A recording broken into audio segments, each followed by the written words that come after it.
Hi po, nandito na naman ako. Matagal na naman tayo hindi nakapag video at nagkita, ano. Kain po tayo. Meron po ako ditong pinakbet na Ilocano. Hindi po ito pakbet na Tagalog. Yung pakbet Tagalog ay may alamang at may kalabasa. Ito po ay pakbet Ilocano, pero tinanggalan ko po ng iba. Tatlong gulay lang po ito eh. Talong, ampalaya, at okra. O, tikman po natin.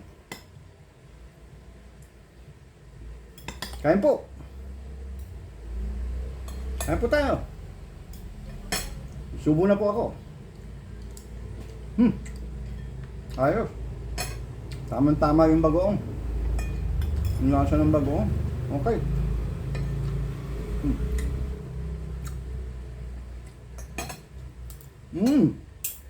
Okay. Meron din ako ditong hipon. Mga ano po ito eh. Parang leftover. Ayan.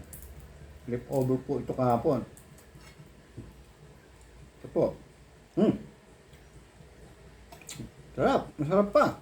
Okay pa po. Naka-buttered. Buttered hipon. Okay. Talong. Ito po. Ang palaya. No.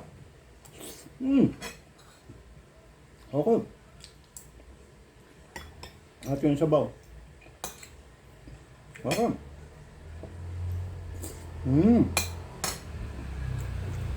Hindi na ko isda rito. In-steam.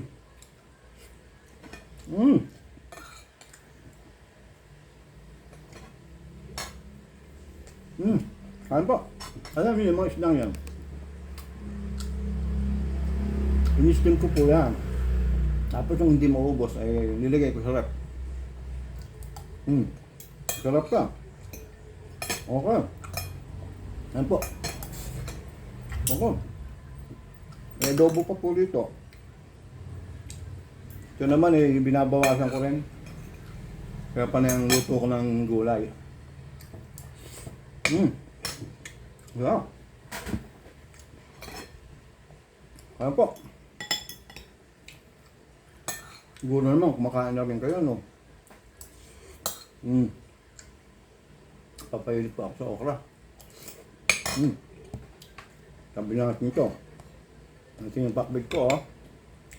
May adobo. Sarap.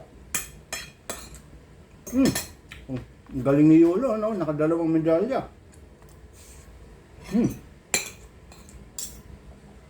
Kaya lang, masyado siyang nalalagay sa, ano, dyaryo dahil sa issue ng pamilya. Pero, he deserves all that, award. Hindi naman atin yung problema niya sa pamilya. Labas na yan.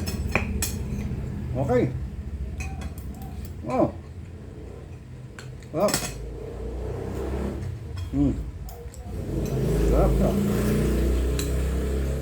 Oh. Sige po. Tatapusin ko na rin itong vlog ko at hindi na po kakasya sa memory. Pinapati ko po pala yung mga masugid kong mga manonood sa Peso 26. Okay. So, dito tayo ng gulay.